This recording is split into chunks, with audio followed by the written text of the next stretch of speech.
Le face-à-face. Et aujourd'hui, André Berkoff est en face-à-face avec Pierre-André Taguieff, qui est philosophe, politiste, historien des idées et auteur de ce livre « Liaison dangereuse, islamo-nazisme, islamo-gauchisme » et c'est aux éditions Hermann. Alors, je précise tout de suite que Liaison dangereuse n'a rien à faire avec le livre de Coderlo de Laclos. Ce n'est pas du tout un échange de lettres, c'est en revanche un message, des messages. Bonjour Pierre-André Taguieff. Bonjour. En fait, vous parlez, et c'est très... D'ailleurs, vous avez écrit déjà beaucoup de livres, effectivement, sur l'extrême droite, sur la judéophobie, sur l'islamisme politique et autres. Et là, vous, dans ce petit livre passionnant, vous mettez effectivement les points sur les i par rapport à un certain nombre de choses. On sait que récemment, Frédéric Vidal et Jean-Michel Blanquer ont été voués aux gémonies par certains parce qu'ils parlaient d'un danger islamo-gauchiste à l'université, en tout cas d'une pénétration d'un certain nombre de gens un peu qui justement pratique un certain nombre de choses, et je voudrais qu'on parle justement de ce que ça veut dire, et vous parlez des époques. Je voudrais commencer d'abord par cet islamo-gauchiste dont je rappelle, vous le dites vous-même, que vous avez joué un rôle inducteur, ce qui vous permet d'intervenir en tant que témoin direct. Vous dites, vous écrivez dans votre livre: j'ai formé l'expression islamo-gauchisme au début des années 2000 pour désigner une alliance militante de fait entre des milieux islamistes et des milieux d'extrême gauche que je qualifie de gauchistes. Est-ce qu'on en est toujours là où la chose a évolué par rapport aux années 2000, Pierre-André Taguieff? Écoutez, au début des années 2000, et en particulier après le début de la seconde intifada, le 29 septembre 2000, et la montée du mouvement altermondialiste, j'ai eu l'idée précisément de rapprocher ces deux termes, islamisme et gauchisme, disons l'extrême gauche, ou la gauche et la gauche, à partir notamment d'une observation que j'ai faite de manifestations pro-palestiniennes, dites antisionistes, où se côtoyaient en parfaite entente, et ça m'a interrogé, des groupes islamistes comme, on va dire représentants de groupes islamistes comme le Hamas, le Hezbollah ou le djihad islamiste, et des groupes trotskistes, surtout trotskistes, quelques anarchistes, quelques communistes, etc. Donc, il y avait déjà le NPA, le nouveau parti anticapitaliste. Alors, c'était la Ligue communiste révolutionnaire. Ah, c'est ça, oui, à l'époque, oui, d'accord. Elle sera baptisée NPA en 2009, mais à l'époque c'était la Ligue communiste révolutionnaire. J'ai discuté avec ces milieux, quelques militants, et ça ne leur faisait ni chaud ni froid que d'entendre des Allahu Akbar, etc. Donc on entendait à la fois des morts juifs et des Allahu Akbar, avec des gens en principe de gauche ou d'extrême gauche, qui manifestaient avec des islamistes. Voilà le point de départ. Ensuite, avec le lancement du Forum social mondial en janvier 2001, et la multiplication des forums sociaux européens, où Tariq Ramadan était l'invité vedette, et d'ailleurs beaucoup de groupes islamistes, plutôt d'ailleurs frères musulmans, que les salafistes, on ne les voyait pas beaucoup, ils n'ont pas beaucoup d'intellectuels, et également des trotskistes, notamment les trotskistes britanniques du Parti des travailleurs, avec son leader, d'ailleurs tout à fait intelligent et cultivé, Chris Arman, qui avait été dans les années 90, et en particulier dans un célèbre opuscule intitulé Le prophète et le prolétariat, en 91, il avait théorisé donc cette alliance. Pas une convergence idéologique, mais une alliance stratégique, politique, disons. On pourrait dire objective en langage pseudo-marxiste. On pourrait dire objective, une alliance objective. Oui, une alliance objective et théorisée tout de même. Théorisée sur la base de l'anti-impérialisme, de l'antisionisme et curieusement d'une forme d'anti-étatisme et d'antiracisme, bien sûr. Car déjà l'État est perçu, c'est l'époque où le racisme systémique est devenu un dogme en Grande-Bretagne.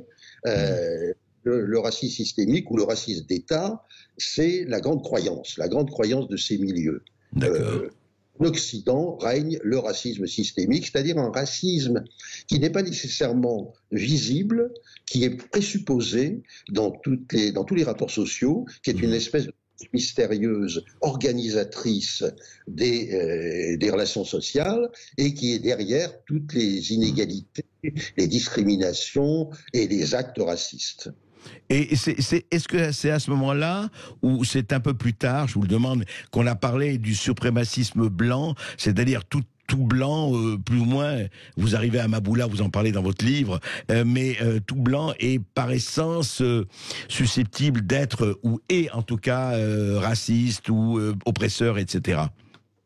Oui, l'idée est déjà très très présente sur les campus américains. C'est vrai que campus américains, canadiens, en France beaucoup moins. En Angleterre, le thème est déjà très présent. D'accord.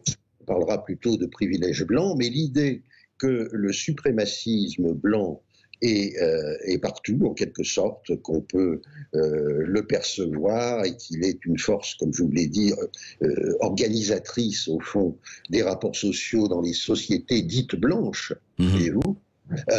Ça, c'est quelque chose qui s'est développé surtout depuis début des années 2000 et en France plus particulièrement à partir de la fin des années 2000. Donc depuis d'années, disons, les notions de privilège blanc, de racisme systémique, d'intersectionnalité, de théorie critique de la race, tout cela fait système, voyez-vous, dans un grand projet de refondation, au fond, de l'ordre social. Voyez-vous, il s'agit de déblanchir les institutions, de déblanchir la pensée et de désoccidentaliser le monde. Voilà le grand projet global, c'est ce que j'ai appelé utopie globale de refonte de l'ordre social. Donc, d'où la rencontre, effectivement, entre les gauchistes qui veulent, effectivement, démolir, enfin, en tout cas, attaquer, finalement, la lutte finale, l'empire occidental, l'empire capitaliste, l'empire libéral, etc., et qui se retrouvent avec les islamistes qui veulent, eux, abattre l'Occident. L'Occident, que ce soit l'Occident croisé ou l'Occident laïque. En fait, il y a un rapprochement, et vous dites que ce rapprochement, dans votre livre, vous le racontez, c'est devenu presque plus qu'une alliance, c'est devenu quelque chose c'est un combat commun, pratiquement. C'est ça, exactement. C'est-à-dire que l'impérialisme classique des gauches radicales s'est rapproché de l'anti-occidentalisme radical des islamistes. Je vous rappelle la fameuse formule des islamistes dans les années 70-80, il ne faut pas moderniser l'islam, mais islamiser la modernité. Ouais. On pourrait dire islamiser l'Occident. Ouais, or, peu à peu, la gauche a abandonné sa laïcité, sa défense du modèle laïque, de la République laïque, de l'école laïque, réduisant la laïcité à un masque de l'islamophobie, conformément d'ailleurs à la propagande islamiste depuis fort longtemps. C'est pas du tout nouveau. Simplement, ce qui est nouveau, c'est que une partie de la gauche et la quasi-totalité de l'extrême gauche, à quelques exceptions près, il faut le reconnaître. Par exemple, Lutou-Pierre n'a pas marché, mais le LPA s'est engouffré. La direction, une grande partie de la direction de la France insoumise s'est islamisée dans ses thèmes et sa propagande, tout simplement, voyez-vous, en revenant à compte l'essentiel qui est la lutte contre l'islamophobie. Lorsque l'impératif premier est de lutter contre l'islamophobie, on est dans l'espace islamo-gauchiste. C'est le problème. Alors justement, Pierre-André Taguieff, on se retrouve pour parler justement de l'islamophobie et de l'islamo-nazisme aussi. Après ceci, à tout de suite. Et avec Pierre-André Taguieff pour Liaison dangereuse, islamo-nazisme, islamo-gauchisme aux éditions Hermann. Justement, Pierre-André Taguieff, il serait temps justement de parler, puisque c'est au nom de l'islamophobie que toutes ces forces se réunissent en disant si vous dites ça ou ça ou ça ou ça, et on le sait, vous évoquez longuement dans votre livre cette marche contre l'islamophobie où on a retrouvé justement un certain nombre de gens. D'ailleurs, le paysage, la palette était assez large.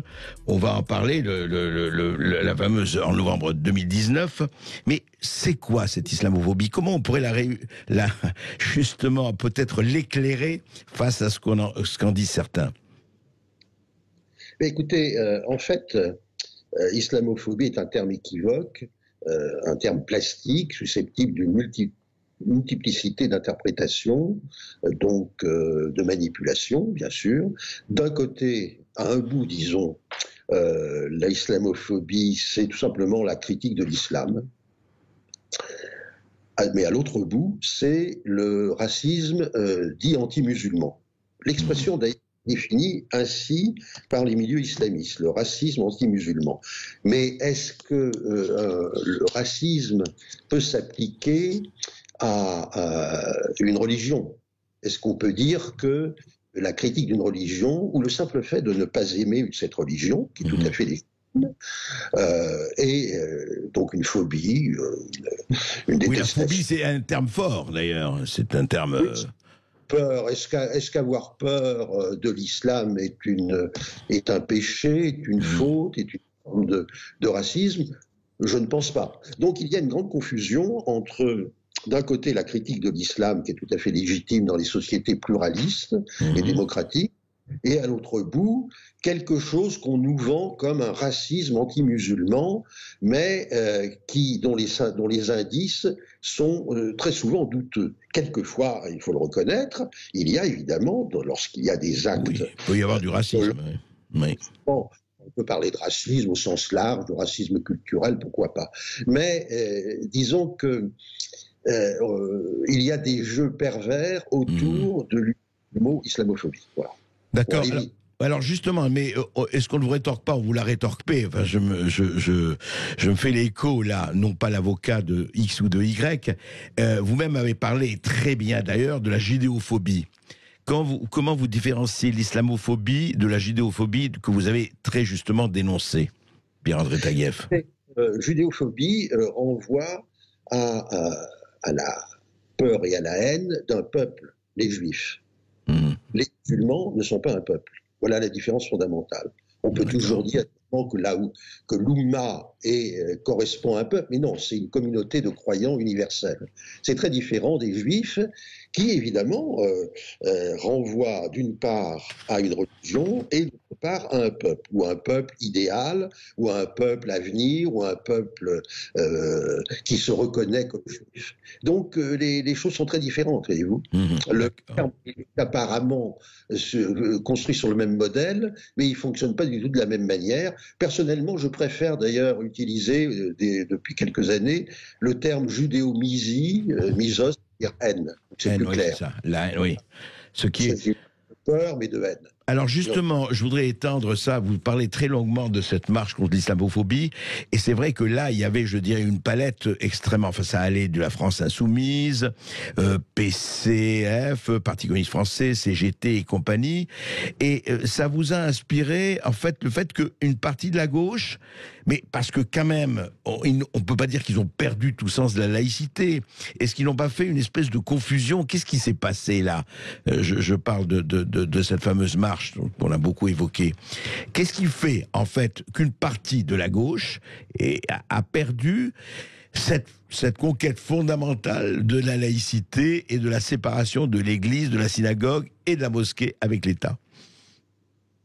Bien, disons que la laïcité a été stigmatisée dans les milieux islamistes comme un masque de l'islamophobie. Donc, être antiraciste dans cette perspective, c'est être contre l'islamophobie. Donc la gauche, qui est antiraciste de tradition, a cru que le principal front de l'antiracisme était celui de la lutte contre l'islamophobie. C'est un tour de passe-passe, et d'ailleurs je m'étonne toujours que des intellectuels, des professeurs d'université, par exemple liés à Benoît Hamon et quelques autres, n'aient pas compris ça, ou se laissent manipuler. Je fais l'hypothèse souvent de la mauvaise foi, mais il y a aussi une bêtise des élites intellectuelles, une bêtise sophistique, une bêtise ordinaire, et qu'on rencontre dans les élites intellectuelles fascinées par les modes intellectuels et lexicales. On les connaît, ils étaient à un certain moment tous maoïstes, ils sont passés au post-structuralisme, ils sont passés par l'intersectionnalisme, et aujourd'hui, ils baignent dans ce mélange de pseudo-antiracisme racialiste, qui est d'ailleurs un racisme anti-blanc. Au fond, c'est un racisme anti-blanc. on est toujours à utiliser l'expression, mais quand on gratte un peu derrière le pseudo-antiracisme racialiste, il y a un racisme anti-blanc. Et vous l'avez même dit, vous rappelez cette phrase tout à fait étonnante, cette expression de Mabula Soumaoro, en août 2019, je vous cite, enfin que vous la citez, l'homme blanc ne peut pas être antiraciste et à mes yeux, il ne peut pas avoir raison contre une noire et une arabe. Il ne peut pas, c'est pas possible. Et ça, il va vraiment falloir que la France s'en rende compte. Là, quand même, on va loin, quoi. C'est-à-dire que par essence, et on revient alors au racisme par le détour de l'antiracisme. C'est quand même assez fort. Voilà, si vous voulez, à un certain moment, dans les années 60, 70, aux années 80, la race avait été chassée par les généticiens des populations et l'antiracisme universaliste, qui était à l'époque mainstream, ce qui n'est plus le cas aujourd'hui, elle avait été chassée, disons, du vocabulaire. Elle est revenue par la fenêtre, par l'intermédiaire des campus américains qui nous ont exporté leur connerie, tout simplement, bullshit. Ouais, mais c'est connerie contagieuse, connerie très contagieuse. Qui nous abreuve de pensées fausses et trompeuses. Voilà, donc du coup, que peuvent faire les Blancs? Eh bien, et en particulier les mâles blancs hétéros, qui sont quand même les... C'est pelé, c'est galeux d'où nous vient tout le mal. Voilà. Ouais. Ils ne peuvent que se déblanchir, c'est-à-dire, parce que déblanchir, c'est difficile de s'arracher la peau, et le blackface est interdit. Donc, qu'est-ce qu'ils peuvent faire? Eh bien, ils doivent commencer par s'accuser, faire pénitence ensuite, prendre des mesures réparatrices ou compensatoires, par exemple la discrimination positive, des réparations financières pour l'esclavage, etc. Donc le mâle blanc en particulier, qui représente l'horreur absolue de la société blanche, de la pensée blanche, de l'hégémonie blanche, le mâle blanc est le nouveau diable. Voilà. Donc il y a une méthode de diabolisation qui va au-delà de la simple stigmatisation, une diabolisation qui s'inscrit dans ce projet global un projet révolutionnaire de refonte de l'ordre social, déblanchi, désoccidentalisé et essentiellement, en tout cas dans la pensée des islamo-gauchistes et des islamistes, islamisé. Islamisé, modernité, c'est toujours ça. Et à votre avis, une dernière question, Pierre-André Taguieff, que représente dans le paysage français en particulier et occidental en général, ce sont des minorités. On sait que des minorités agissantes peuvent à un moment donné aller beaucoup plus loin. Est-ce que pour vous, c'est un danger très réel et sur lequel il faut être plus que vigilant? Je crois qu'il faut être extrêmement vigilant, il faut être éveillé, donc il faut faire une sorte de contre-wokisme, si je puis dire, face mouvement, les minorités font l'histoire, les minorités actives font l'histoire, elles sont toujours estimées dans un premier temps, ensuite elles font peur, produisent le syndrome de Stockholm, donc on essaie de passer des alliances, on se laisse fasciner, et ensuite on en est victime. Voilà, c'est malheureusement un récit plus ou moins invariable que l'on peut faire à partir de certaines expériences historiques. Donc je crois qu'il faut faire très attention. N'oubliez pas que le bolchevisme a commencé tout petit, également. Ouais. Le nazisme aussi. Le nazisme aussi. Aussi. L'Allemagne n'était pas nazie en 1920-25, enfin c'était... Non mais vous avez tout à fait... Et le problème, c'est vrai, c'est cette espèce de culpabilité occidentale, de repentance, d'esprit de repentance, mais vous en parlez aussi, juste un mot, quand même l'anticolonialisme, la guerre d'Algérie, tout ça a beaucoup joué aussi, bien sûr, là-dedans. Oui. Vous avez raison, en France en particulier, il y a une très forte culpabilité qui est évidemment exploitée par les ennemis de la France républicaine. Il est clair que des gens comme Erdogan et un certain nombre de hauts dirigeants algériens tendent à exploiter cette mauvaise conscience, ce sentiment de culpabilité, en accusant la France coloniale de génocide, ce qui est une ânerie, tout simplement. Enfin, comme les notions de crime contre l'humanité et de génocide sont mises à toutes les sauces, évidemment, nous sommes face à une vague, au fond, une vague une mode idéologique. Une vague à laquelle il faudra mettre quelques digues, et votre livre en est une de digues. Liaison dangereuse aux éditions Hermann, le livre de Pierre-André Taguieff que vous pouvez trouver dans toutes les bonnes librairies. Merci beaucoup Pierre-André Taguieff.